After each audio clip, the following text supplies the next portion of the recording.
Hi everyone, I am Naman and I will teach you CDP. I hope my short and crisp notes will help you in getting the concept. हम सब चीज़ पढ़ेंगे लेकिन आपको ऐसे मैं पढ़ाऊँगा कि आपको लगेगा कि ये बहुत ही इजी गोइंग जा रहा है, ठीक है, क्योंकि मैं नोट्स इतने लेंदी रखूँगा कि आपको बोरिंग फील होने लगे. So let's start the concept. So guys, CDP का पहला ही कॉन्सेप्ट है growth and development. Growth and development में आप पढ़ेंगे सबसे पहले ग्रोथ क्या होता है. ग्रोथ जो भी आपकी बॉडी में फिजिकल चेंजेस आते हैं, जैसे कि आपका वेट बढ़ना, आपकी हाइट बढ़ना, ये सब किस में आएगा? ये सब आपका ग्रोथ में आएगा. ग्रोथ वो सब चीज़ें जिन सब चीज़ों को आप मेजर कर सकते हैं, ठीक है. जैसे आपका वेट बढ़ रहा है तो आप वेट कर सकते हैं मेजर कि आपका 70 kg हो गया, 75 kg हो गया, जितना भी हो गया यू कैन मेजर इट, ठीक है. वैसे डेवलपमेंट क्या है? Development is overall changes in body that include social changes, emotional changes, mental changes and physical changes. जैसे कि ग्रोथ से फिजिकल चेंजेस को ही मेजर करता है, development is a wider concept जिसमें आप अपने इमोशनल चेंजेस, आपके कॉग्निटिव चेंजेस, आपके जो बॉडी में मेंटल चेंजेस आ रहे हैं and also the physical changes, ठीक है. मतलब कि ग्रोथ में सिर्फ फिजिकल चेंजेस है, लेकिन डेवलपमेंट में फिजिकल चेंजेस के साथ साथ इमोशनल चेंजेस, सोशल चेंजेस और कॉग्निटिव, जिसको मेंटल चेंजेस भी बोलते हैं, वो सब आप मेजर कर सकते हैं. ओके. सो इसका क्या मतलब बनता है कि growth is a part of development, where development is a wider concept and growth is a narrow concept. Okay, moving on to the next slide. Okay. So इसमें क्या है? Growth is quantitative whereas development is qualitative. क्या मतलब है इसका? Quantitative वो हर चीज़ होती है जिसको हम मेजर कर सकते हैं. जैसे आपका हाइट हो गया, आपकी हाइट को हम मेजर कर सकते हैं. 6 फीट, 5 फीट, 6.3 फीट, जितना भी है आप उसको मेजर कर सकते हैं. आपका वेट हो गया 70 kg, 75 kg, 80 kg, ठीक है, you can measure it. Various development is qualitative. That means development में आपके क्या आता है? लेट्स से इमोशनल चेंजेस आते हैं. इमोशनल चेंजेस यानी कि अब बचपन में आप कितने कम इमोशनल थे और अब कितने ज़्यादा इमोशनल हो, या बचपन में आप ज़्यादा थे अब कम हो, यू कांट मेजर इट, ठीक है. आप बता सकते हो कि आपके अंदर ये क्वालिटी आई है, डेवलप हुई है, आपके अंदर क्या कहते हैं, आपका कॉग्निटिव डेवलपमेंट बड़ा है, लेकिन आप उसको मेजर नहीं कर सकते कि कितना बड़ा है. पहले आप, जैसे कि आपका वेट पहले 70 kg था, अब 75 kg है, वैसे आप बता नहीं सकते कि आप पहले इतने इमोशनल थे और अब इतने इमोशनल हो. आप ये बोल सकते हो कि हाँ, मैं पहले से, मेरी इमोशनल स्टेबिलिटी इंक्रीज़ हुई है, मेरा कॉग्निटिव डेवलपमेंट पहले से बड़ा है, मैं पहले चीज़ें देर में समझ पाता था, अब मुझे वो चीज़ें समझ जल्दी आ जाती हैं.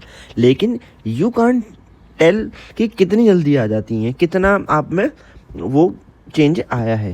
सो आई होप इससे आपको समझ में आएगा क्वांटिटेटिव और क्वालिटेटिव का क्या मतलब है, ठीक है. Moving on to the next slide. पहला है डेवलपमेंट इज़ कॉन्टिन्यूस. क्या मतलब है कि डेवलपमेंट कभी रुकता नहीं है, ठीक है. आप बच्चे होंगे तब भी आपका डेवलपमेंट होगा, आप बूढ़े होंगे तब भी आपका डेवलपमेंट होगा. क्या मतलब? Development is a process which goes from womb to tomb. मतलब आपके जन्म से लेके आपके मरने तक आपका डेवलपमेंट होता है.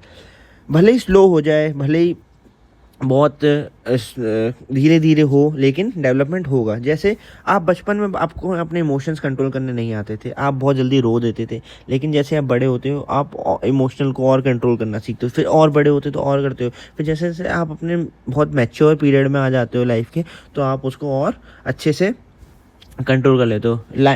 Same goes for the cognitive development. जब आप छोटे होते हो आपको चीज़ें देर में समझ में आती है, फिर जब आप अभी हो, आप सीटेट की तैयारी कर रहे हो, तो आपको चीज़ें समझ में आ रही है, आप पढ़ रहे हो. ये चीज़ आप बचपन में पढ़ते तो आपको ये चीज़ें समझ में नहीं आती, ये आपको बहुत टफ लगता है. लेकिन अब आप इसको 20 साल बाद पढ़ोगे ना, तो आपको ये लगेगा कि यार ये तो बहुत ईजी चीज़ थी, ठीक है.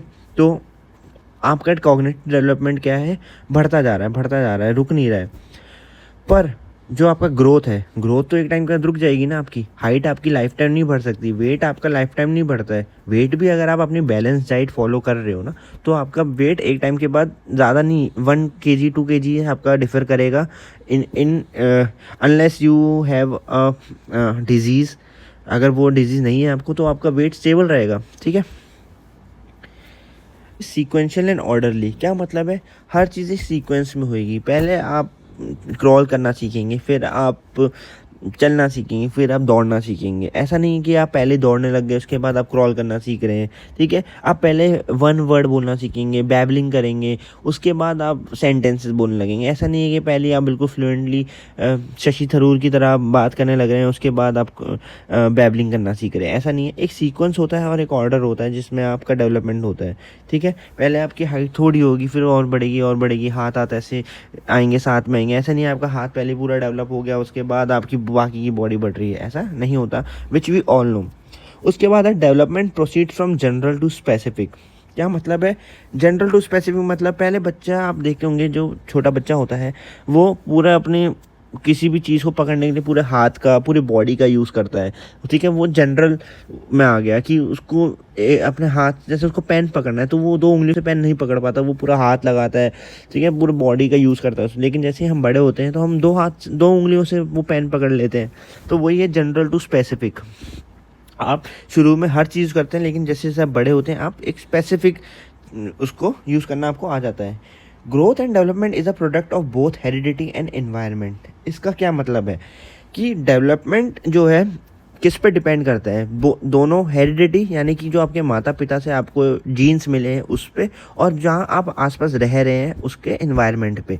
जैसे आपके फादर मान लीजिए 6 फीट के हैं तो आपके भी बहुत ज़्यादा चांसेस हैं कि आप 6 फीट के हों। लेकिन अगर आपका एनवायरनमेंट अच्छा नहीं है तो आपका बहुत मुश्किल है कि आप 6 फीट के हो। मान लीजिए आपको न्यूट्रिशन ढंग का नहीं मिल रहा है, प्रोटीन नहीं मिल रहा है आपको, लेकिन आपके फादर 6 फीट के हैं, तो ऐसा ज़रूरी नहीं है कि आप 6 फीट के हो, आप शायद 5 के रह जाएँ, 5'8" के रह जाएँ, ठीक है। तो दोनों का जो प्रोडक्ट है वो बहुत इंपॉर्टेंट है आपके डेवलपमेंट में। हो सकता है आपके फादर की हाइट कम थी लेकिन आपने स्पोर्ट्स बहुत खेला, आपने न्यूट्रिशन बहुत अच्छा लिया, तो आपकी हाइट 6 फीट हो जाए। So it all depends on both this factors, heredity and environment. Development is predictable. क्या मतलब है इसका कि डेवलपमेंट को आप बचपन में ही प्रेडिक्ट कर सकते हैं एक बच्चे के। अब बच्चा बचपन में ही बहुत आंसर वांसर देता है, हर चीज़ उससे कुछ पूछो तो वो बहुत होशियारी से तो आंसर देता है, तो आप उसको बता सकते हो बड़े होके कि ये अच्छा निकलेगा, ये बहुत इंटेलिजेंट निकलेगा, ये कुछ करेगा, ठीक है, ये इसका कॉग्निटिव डेवलपमेंट बहुत अच्छा होगा। अब बच्चा बचपन से ये हेल्दी है, हाइट उसकी ठीक है उसकी एज के हिसाब से, तो यू कैन प्रेडिक्ट कि वो बड़े होके उसकी हाइट ठीक निकलेगी। तो ये कि आप प्रेडिक्ट कर सकते हो कि बच्चे का डेवलपमेंट कैसा होगा। There is a constant interaction between all this factor of development.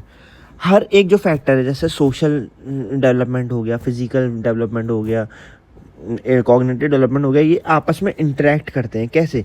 आपका कॉग्निटिव डेवलपमेंट अच्छा है तो आपका फिजिकल डेवलपमेंट अच्छा होगा, फिजिकल डेवलपमेंट अच्छा है तो इमोशनल डेवलपमेंट अच्छा होगा, इमोशनल डेवलपमेंट अच्छा है तो बाकी जो सोशल डेवलपमेंट है वो अच्छा होगा। तो ये आपस में इंटरेक्ट है। वही जो लास्ट पॉइंट है वो भी यही कहता है, all types of development are interrelated हैं सारे। अगर आप फिजिकली वीक हैं तो आपका पढ़ने में मन नहीं लगेगा, आपको पढ़ने में मन नहीं लग रहा तो आप सोशली लोगों से इंटरेक्ट नहीं करेंगे, सोशली इंटरेक्ट नहीं करेंगे तो इमोशनली आप वीक फील करेंगे, ठीक है। यही है इसका मतलब। सो गाइज़ आज के लिए इतना ही, क्योंकि ज़्यादा लंबी वीडियो होगी तो आप लोगों को पढ़ने में और बोरियत लगेगी। आई थिंक अगर आपने आज इतना भी पढ़ लिया है ना और कल आप नेक्स्ट वीडियो देख रहे हैं इतनी ही लेंथ की, तो आई थिंक इस टाइम पे this is sufficient for you. आपका आराम से, मैं आपको आई कैन गारंटी यू कि आप CDP में अगर मेरे नोट्स से पढ़ते हैं, जो मैं आपको जो वीडियो बता रहा हूँ वो आप उससे पढ़ते हैं, आपके 25 के अबव, नहीं तो 22 से 25 के बीच में आपके गारंटी है आएंगे। इसके बाद कुछ नहीं आएगा, ये मैं आपको बता रहा हूँ। Okay, thank you guys for watching my video.